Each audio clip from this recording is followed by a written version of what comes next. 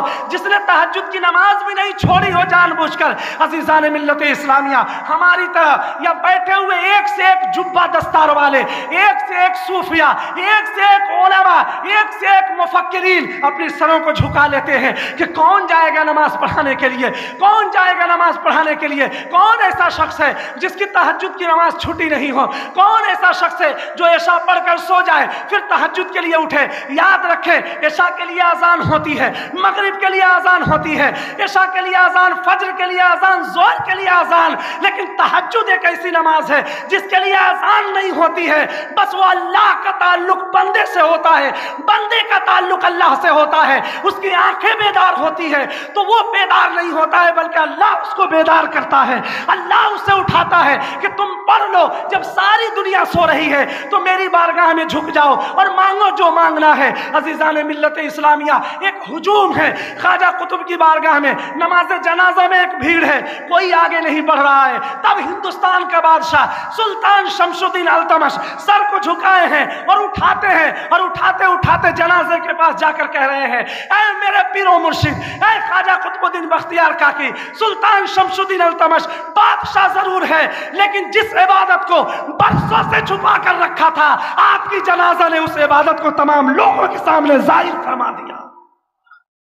ظاہر فرما دیا۔ کوئی نہیں جانتا تھا میں کیسے نماز پڑھتا ہوں، کیسے عبادتیں کرتا ہوں، لیکن آپ کی نماز جنازہ نے اس چیز کو ظاہر کر دیا۔ آپ اندازہ لگائیں سلطان شمس الدین التمش جو دلی میں بیٹھ کر ہندوستان کی حکمرانی کر رہے ہیں، ان کی عبادت کا عالم یہ ہے کہ پیر کا انتقال ہو چکا ہے اور نماز جنازہ کوئی اور نہیں ہندوستان کا بادشاہ پڑھا رہا ہے، ہندوستان کا بادشاہ پڑھا رہا ہے۔ آپ اندازہ لگائیں کہ آپ بڑی بڑی کوٹھیوں میں رہنے والے یہ اندازہ اندازہ نہ لگائیں کہ وہ ایسے ہوں گے ویسے ہوں گے، چاہے جیسے بھی ہوں، بڑی بڑی کوٹھیوں میں بھی رہ کر اللہ کا ولی ہو سکتا ہے جب اس کا دل فقیرانہ ہو، جب اس کے دل میں اللہ اور اس کے رسول کی محبت ہو۔ آپ اندازہ لگائیں، اپنی مصروفیت کو بالائے طاق رکھیں۔ ہندوستان کے بادشاہ کی عبادت کا عالم یہ ہے، اور ہماری عبادت کا عالم کیسا ہے؟ ہم اس طرح غریب نواز کی محفلیں سجائیں گے، ہم اس طرح غریب نواز کی محفلیں منعقد کریں گے، ہمارے والدین اگر ہم سے خوش نہیں ہیں، ہمارے گھر والے ہم سے خوش نہیں ہیں،